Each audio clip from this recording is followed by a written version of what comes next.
ایک ٹیچر ہیں وہ یہ دیکھتی ہیں کہ میرے کلاس کی جو آخری لیکچر ہے میرا یا آخری پیریڈ ہے اس میں بہت شور ہوتا ہے اور کلاس کنٹرول نہیں ہو، کلاس میں بچے کنٹرول میں نہیں رہتے۔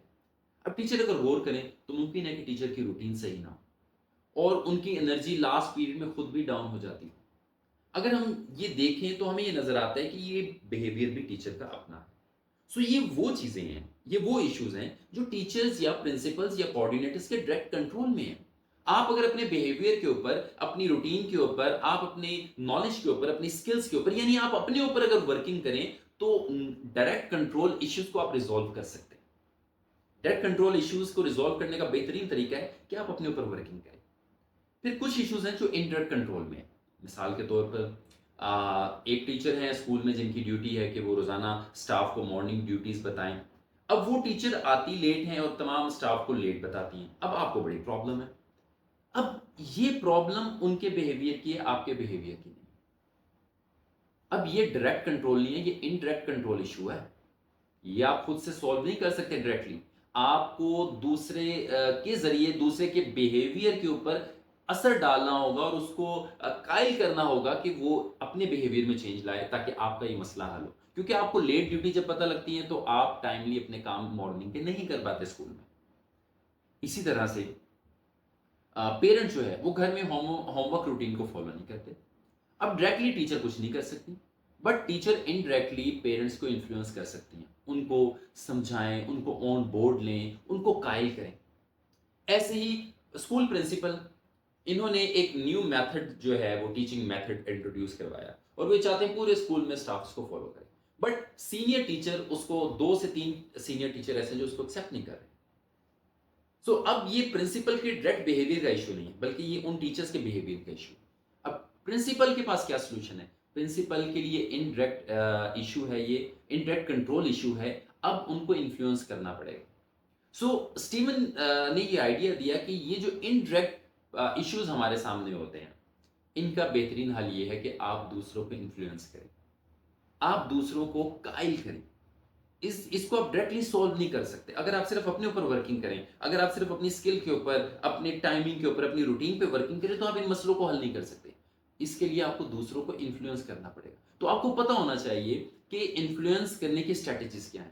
30 اسٹریٹجیز جو بیسٹ پروون اسٹریٹجیز ہیں کسی کے بیہیویئر کو انفلوئنس کرنے کے لیے، اگر آپ ان کے اندر ایک پازیٹیو چینج لانا چاہتے ہیں تو 30 اسٹریٹجیز ہیں۔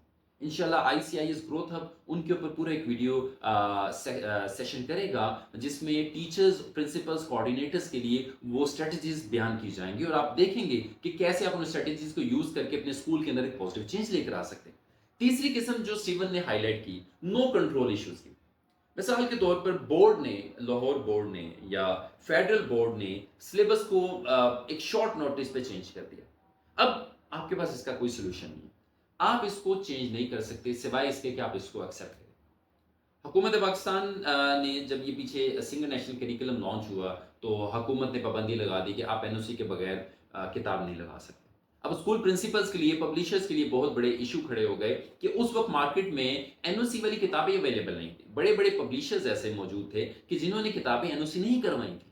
سو انہیں بہت اسپیڈیلی یہ والا کام کرنا پڑا اور اسکولز کو مجبوراً اس وقت PTB کی کتابیں لگوانی پڑیں یا پھر جن پبلشرز نے اپنی کتابوں کا NOC لیا ان کی کتابیں لگوانی پڑیں، اور جو پسند تھی انہیں کتابیں وہ انہیں اپنے اسکول سے ہٹانی پڑی۔ اس کا کوئی سولوشن نہیں تھا، آپ اس لیے کچھ نہیں کر سکتے تھے سوائے اس کے کہ آپ حکومت کی پالیسی کو فالو کریں۔ سو یہ نو کنٹرول ایشو ہے۔ اچھا، اس کے بارے میں اس کی بڑی زبردست اسٹریٹجی آپ کو بتاؤں۔ اس کی اسٹریٹجی یہ ہے کہ جب ایسا ایشو آپ کے سامنے آئے تو صرف مسکرا دیں اور مسکرانے کے بعد جو ریکوائرمنٹ کہی گئی ہے اس کو پورا کریں۔ یہ نو کنٹرول ایشو ہے، نہ تو آپ اس کو خود سے چینج کر سکتے ہیں نہ کسی سے چینج کروا سکتے ہیں۔ سو یہ 3 اقسام ہوتی ہیں ہمارے ایشوز کی۔ تو جب بھی آپ کے سامنے کوئی ایشو آئے تو آپ اس کا ایک ٹیسٹ کریں کہ یہ ایشو کیا میرے بیہیویئر سے ریلیٹڈ ہے یا دوسرے کے بیہیویئر سے ریلیٹڈ ہے یا یہ ہمارے لمٹ سے بیونڈ ہے۔ اگر یہ میرے بیہیویئر سے ریلیٹڈ ہے تو اپنی سکلز کو، اپنی روٹینز کو اپنے اوپر ورکنگ کریں، اور اگر دوسروں کے بیہیویئر سے ریلیٹڈ ہے تو آپ ان کو انفلوئنس کریں، ان کو قائل کریں، اور پھر اگر یہ آپ لوگوں کے لمٹ سے بیونڈ ہے تو وہاں صرف مسکرا دیجیے، اور اس کے علاوہ ہمارے پاس کوئی سولوشن اس کا نہیں۔ یہ مسکرانا جو ہے یہ بھاگنے کے مترادف نہیں ہے، اصل میں یہ حقیقت پسند بننے کے مترادف ہے۔ کہ آپ بی ریئلسٹک کہ بھائی آپ اس بات کو قبول کر لیں کہ اس کا کوئی سلوشن نہیں. سو یہ ہے فرسٹ ہیبٹ کہ آپ کے اندر یہ عادت اپنے اندر یہ ڈیولپ کریں کہ ہم رسپانس سوچ سمجھ کے دیں, کیونکہ we can notice our response, we can imagine our response, we can judge our response and we can act جیسا کہ ہم نے سوچا, جو رسپانس ہم نے سوچا ہم اس کے مطابق پھر عمل کر سکتے ہیں. سو یہ فرسٹ ہیبٹ ہے to be an effective teacher, to be an effective coordinator, to be an effective principal. اور جب بھی آپ کے سامنے کوئی ایشو آئے تو ہر ایشو پہ جو پرویکٹو لوگ ہوتے ہیں وہ اپنے سرکل آف کنسرن میں ورک نہیں کرتے, وہ اپنے سرکل آف انفلوئنس کے اوپر ورک کرتے ہیں. وہ ان چیزوں پہ ورک کرتے ہیں جو ان کے کنٹرول میں, ڈائریکٹ کنٹرول میں ہے یا انڈائریکٹ کنٹرول میں ہے. وہ باقی چیزوں پہ اپنی محنت ضائع نہیں کرتے, اپنی انرجی ویسٹ نہیں کرتے. ابھی ریسنٹلی حکومت پنجاب نے لانچ کیا اسکولز کے لیے کہ آپ نے این او سی لینا اسکول کے لیے تو آپ کو یہ ریکوائرمنٹس پوری کرنی. ان میں کچھ ایسے ریکوائرمنٹس ہیں جو کہ اسکولز کے لیے مشکل ہیں. اب اسکول والے چاہے اس سے اتفاق کریں یا نہ کریں, اس کا سلوشن ایک ہی ہے کہ وہ انہیں سبمٹ کروانی ہوگی. تو یہ پہلی ہیبٹ ہمیں اپنے اندر ڈیولپ کرنے کی کوشش کرنی ہے, اور اس کے لیے میں نے آپ کو طریقہ بھی بیان کیا کہ آپ اپنے رسپانس کو غور کریں, اس کے اوپر ورکنگ کریں, اور آپ کا رسپانس پرنسپل بیس ہونا چاہیے. بہت شکریہ, جزاک اللہ.